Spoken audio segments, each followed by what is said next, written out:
Welcome back to the Deep Dive, where we take the sources you share with us, your must-read articles, your research, book reviews, and we really just pull them apart to find the essential insights. And today we are definitely doing that with a piece of contemporary fiction, a novel that seems to be challenging a lot of the usual expectations. Right. We're looking at Ye Wuhen's After Divorce, She Became Untouchable.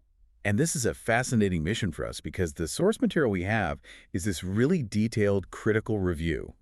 And it highlights what the author is doing as a calculated pivot. A pivot from what, exactly? Well, from the typical romance narrative, where the whole goal is this glorious restoration of love. This book is all about radical self-reclamation. Okay, so our job today is to unpack why the reviewer sees this as such a, quote, brave step in the opposite direction. And what it really means for the main character to become untouchable. That's the hook right there, isn't it? Becoming untouchable. It doesn't sound like we're looking for a quick rebound romance here. Not at all. We're tracking a journey that's all about ambition, about the power of female friendships, and the really intense process of self-discovery. It's a compelling idea that the end of one chapter can be the start of a brilliant new one. And just to give you some context on the author, Ye Wuhen, she is not new to this space. Yeah. She's very established. Right. She's known for stories that are just rich in high-stakes romance. Wow. Lots of marital drama. I mean, think about titles like The Billionaire's Pregnant Ex-Wife. Okay. Or Second Marriage to the Richest Man, the ex-wife who refuses to bow. Wow, okay. Yeah. That list alone tells us a lot about her usual thematic comfort zone. It does. Intense relationship drama, sometimes a bit of revenge, and usually a path back to a higher status through a new, powerful partner. Right. Precisely. And that's why this latest book is getting so much attention in the review. It's a departure. The focus isn't on proving her worth to an ex or landing a richer husband. It's about proving her worth to herself. Exactly. That move away from external validation is what makes this whole narrative feel so unique in her body of work. Okay, so let's start at the beginning then. Our central figure, Li Wei, she's just come out of a pretty messy, high-profile split. What's her world like when the story opens? Li Wei is reeling. It's a tumultuous divorce from her domineering ex-husband, Wang Jun. Right. And the novel paints a really clear picture. She doesn't just feel sad.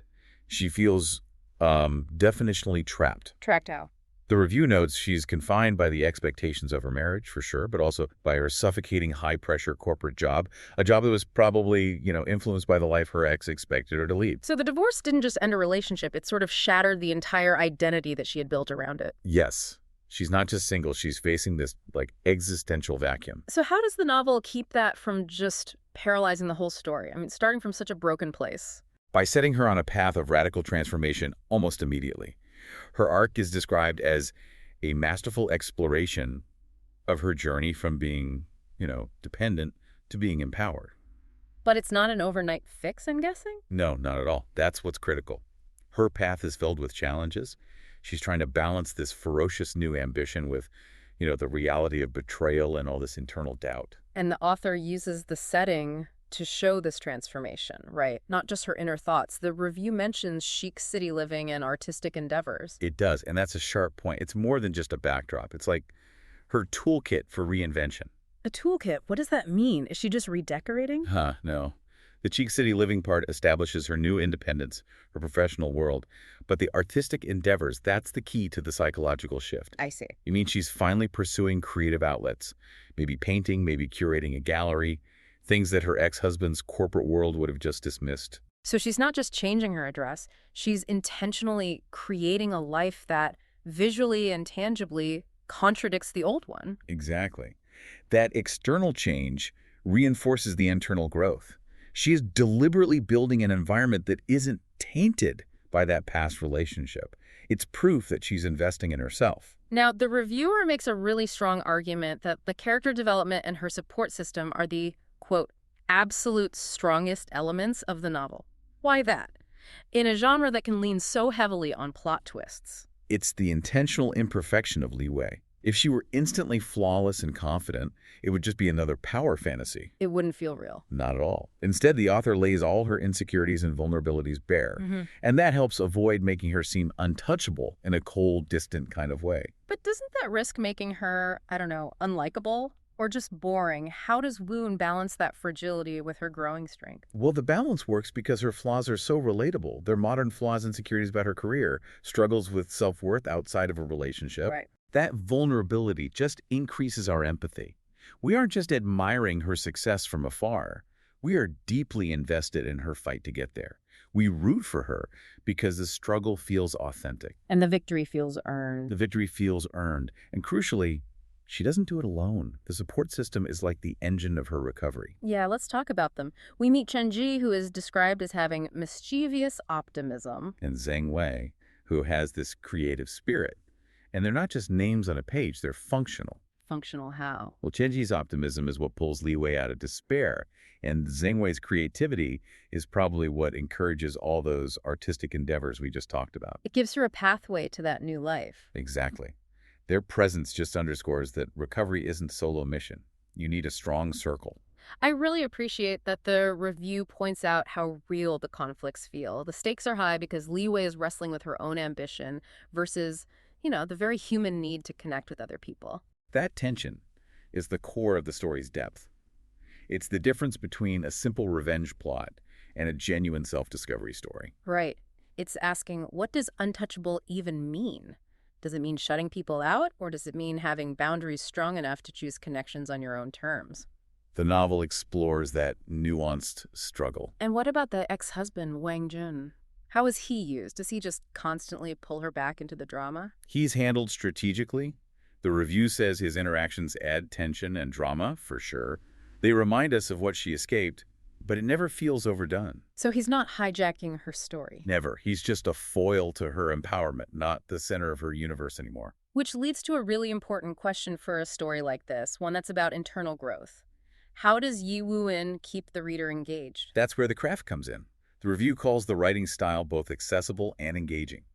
Wuhen balances this descriptive prose, which you need to visualize her new life. The chic apartment, the art galleries. Right. She balances that with really sharp conversational dialogue that brings the friends, like Chenji and Zhang Wei, to life instantly.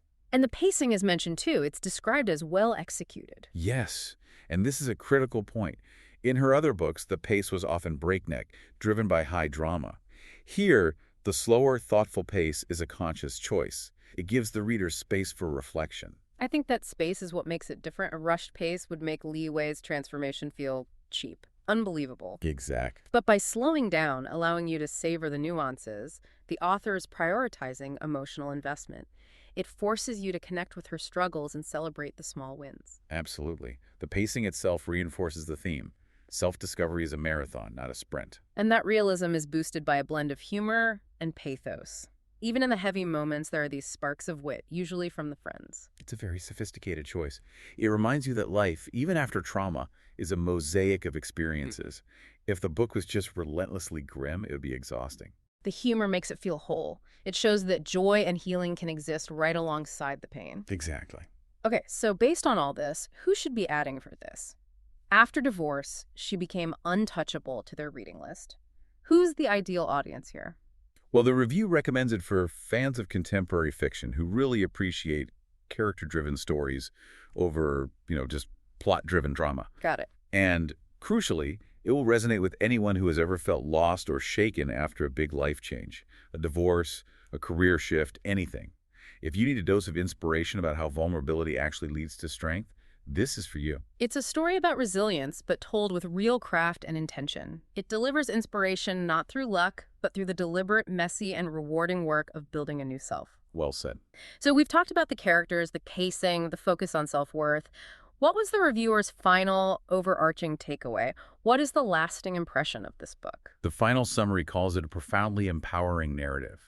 It really highlights that the strength Li Wei finds is born from her vulnerability, not in spite of it. And the power of friendship. And that the transformative power of friendship is absolutely indispensable. The protagonist is relatable, and the reviewer guarantees this book will leave a lasting impact on how you think about independence. And that impact is quantified, right? This wasn't just faint praise. The final rating was A very high 4.5 out of 5 stars. It's a standout read that really does encourage resilience and radical self-discovery. It absolutely sounds like it. And, as we finish this deep dive, we're left with this powerful connection between her internal growth and her external world. If her environment, the chic city living, the art, is what shapes her journey, it makes you think. Think what? Well, it makes you consider, how crucial is it to intentionally craft your own supportive, aesthetic, and professional environment when you're trying to reinvent yourself? Is your environment just a passive backdrop, or is it maybe the most active tool you have for changing your own story? That's a great thought. It's something for you to consider as you map out your next chapter. That brings it all together perfectly. The novel is almost like a blueprint for actively designing a life that supports the person you want to become. Mm-hmm.